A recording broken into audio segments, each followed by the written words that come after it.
Regazzi. I hope you guys are doing really well. Welcome to my Excel spreadsheet. As you can see, here is a spreadsheet.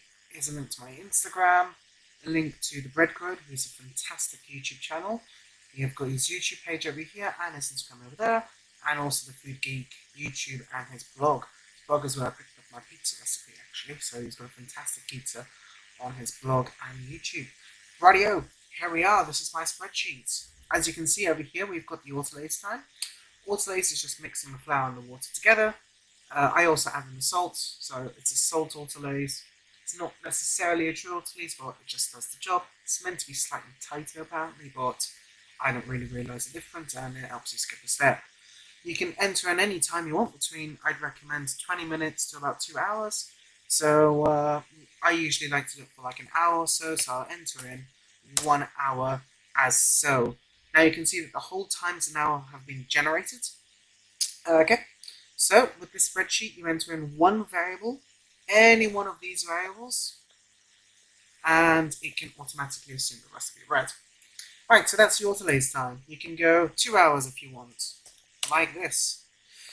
Right, or if you're interested, maybe 2 hours and 46 minutes. All does it for you, and these cells should be changed. Right, moving on. Leaven ratio. So the levain is basically a starter. A portion of your mother dough has been taken out. You use that part, you mix in the flour and the water, and then that's what you use for your actual bread. What I do is, I use it in the same container as my mother dough, but I always ensure that I've got about 20% left. This is why I made this part, so if I needed 100 grams of starter, I bulk it up by 25 grams extra, so 125. Ratio used, so that's 1 to 1 to 1, 1 part of each, 3 parts in total, divided by 3, automatic comes there. If I did use a 1 to 5 to 5 ratio, which is the largest that I do usually, that's for an overnight leaven rise, you can see how I'd only need 10 grams or so of actual starter. Right, going back onto the regular thing, as you can see over here, I'll put in the example over there. The way you enter this one is 1 space, any number between 1 to 5, so let's choose 3 space 3 and enter. If you do 1 space 3 space 3 space by accident, look at the mix time and how this mix time is going to be decreased by 4 hours. As you can see, there we are. That's because it doesn't recognize it that way. It does recognize it only 1 space. Right? 1 space, 4 space 4. Like that. Right, that's the levain ratio. Getting rid of that. Bulking temperature just depends on your room, so get yourself a thermometer. Ideally one that's slightly better than this. As you can see, this is quite useless, but the one I actually use for my bread is downstairs next to the bread I've got rising right now. So, you check your temperature, ideally in the center of your loaf, just to say, you know, have a look. Right, you can see that today from this one is about 23 degrees Celsius. So we're going to type in 23 degrees Celsius. When we got the bread, this is going to be room temperature, and this is going to be our bulking temperature. As you can see, this is the first stretch and fold, and then the bulking temperature will make the difference on the pre-shaped stage. Okay, so if I increase that from 23 degrees to 29 degrees, watch how the pre-shaped time will change. There you go, it delays it. Alternatively, you can put it in the fridge. So you can enter that in over there, and it takes longer. There you go. Proofing temp. So proofing, unlike the bulk, so the bulk is the initial rise of the dough, and then the proof is after you've shaped it, you put it into its pallet on its basket, and then I usually like leaving it in the fridge. So again, I can type in the word fridge. Let's move this around. Maximum proof time. I don't recommend proofing any longer than that. By this time, it should be in the oven, ready to be baked. Look at the difference. There you go. So, these are the two other variables, bulk temp and proofing temp. Finally, levain mixed. So, last bit I did, I mixed the levain at a 1 to 5 to 5 ratio last night. So, we can enter that in 1 to 5 to 5. There you go. I did it last night at 11 11:45 p.m. Sorry, 11:35 p.m. So I can type in 11:35 space p.m.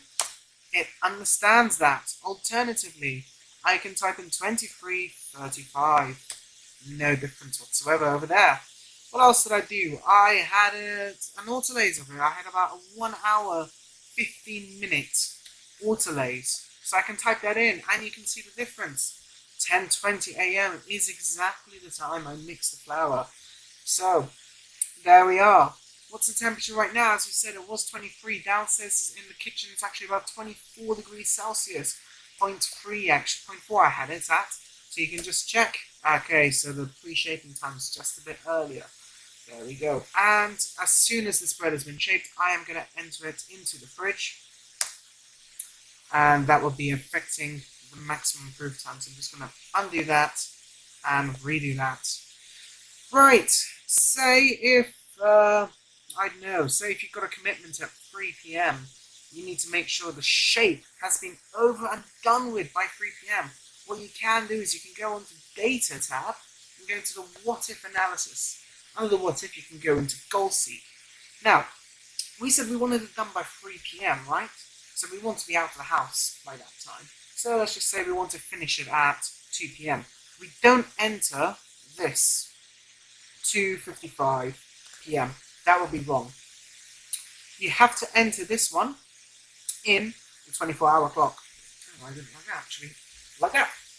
So 24-hour clock, 2:45 p.m. would be 14 and 45. Now, we can change that by changing the starting time, can't we?